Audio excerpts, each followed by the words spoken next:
बिस्मिल्लाहिर्रहमानिर्रहीम। Pharma solution Pakistan में मैं आपको खुशामदीद कहता हूँ। आज की ये वीडियो मैंने इस वजह से बनाई है क्योंकि काफ़ी लोगों ने मुझे मैसेज किए, व्हाट्सएप पे रब्ता किया, ईमेल की कि हम वाटर्स के एम्पावर 2 सॉफ्टवेयर के साथ जब कोई मॉड्यूल अटैच होता है पंप का, ऑटो सम्पलर या मैनुअल, जैसा कि एग्जांपल में 2695 है, 1515 है, 1525 है, एट्सेट्रा। तो इसके साथ जब हम वाटर का कोई डिटेक्टर अटैच करते हैं तो फर्स्ट वन पे तो ये होता है कि हम एम्पावर 2 या 3 को ओपन करते हैं। तो उसके बाद हम कॉन्फ़िगर में जाते हैं। कॉन्फ़िगर में जाकर हम एम्पावर नोड को सिलेक्ट करते हैं, उसकी प्रॉपर्टीज़ में जाते हैं। जब प्रॉपर्टीज़ में जाते हैं तो उसके बाद कॉन्फ़िगरेशन है, उसमें इंस्ट्रूमेंट्स को स्कैन करते हैं। तो अक्सर तो ऐसा होता है कि जो इंस्ट्रूमेंट के साथ जो डिटेक्टर या मॉड्यूल अटैच होता है वो स्कैन होकर येस की फॉर्म में आ जाता है, उसके सामने येस लिखा हुआ आ जाता है। जैसा कि आप एग्जांपल में देख रहे हैं कि 2695 के सामने येस आ रहा है, 1515 नो आ रहा है, 1525 नो आ रहा है।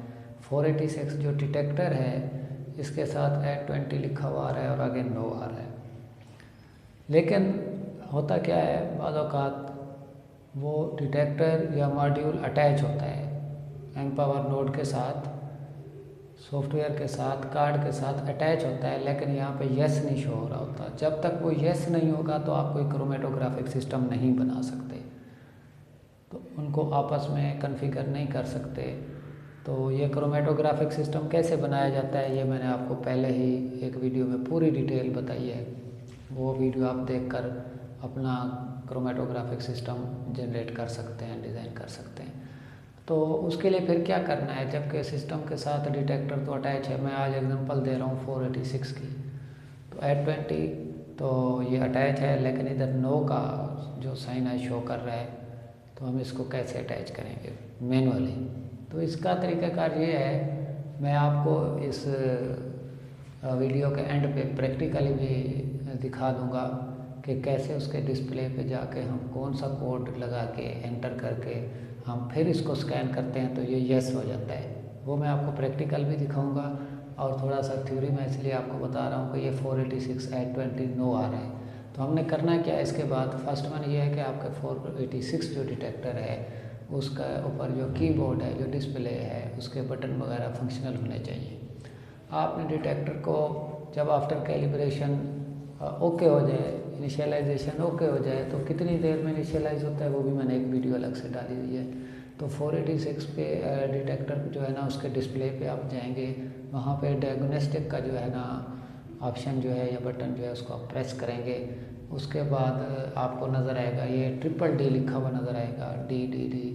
उसमें आपने क्या करना है, उसमें आपने ये डायग्नोस्टिक बटन दबाना है। उसके बाद आपने 13 कोड जो है ना उसके अंदर एंटर करना है ऊपर।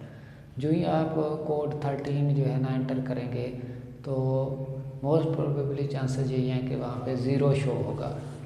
तो जब ज़ीरो शो हो तो तब आपने क्या करना है, क्योंकि यहाँ पे सॉफ्टवेयर में हमारा जो नो आ रहा है 486 वो 820 आ रहा है, तो आपने ज़ीरो को क्लियर कर देना है। ज़ीरो की जगह पे आपने 20 लिख देना है।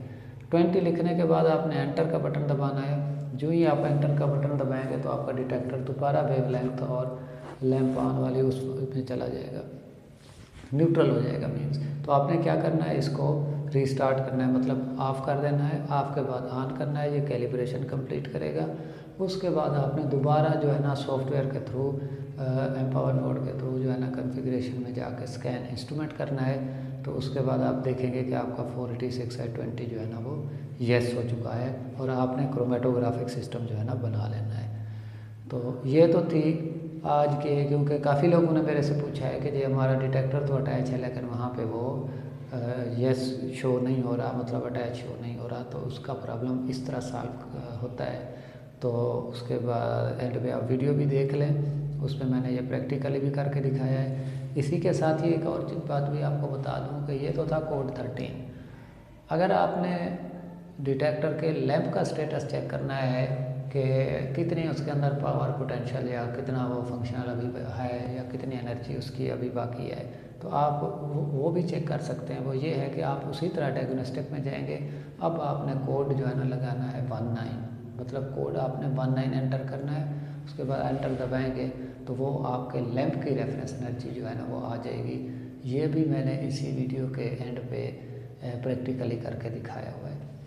तो ओके, आप देखें अगर कहीं पे आपको कोई प्रॉब्लम आता है, इस तरह के इश्यूज आते हैं तो आप इस तरह उनको सॉल्व कर सकते हैं। तो ओके, बेस्ट ऑफ लक, अल्लाह हाफ़िज़।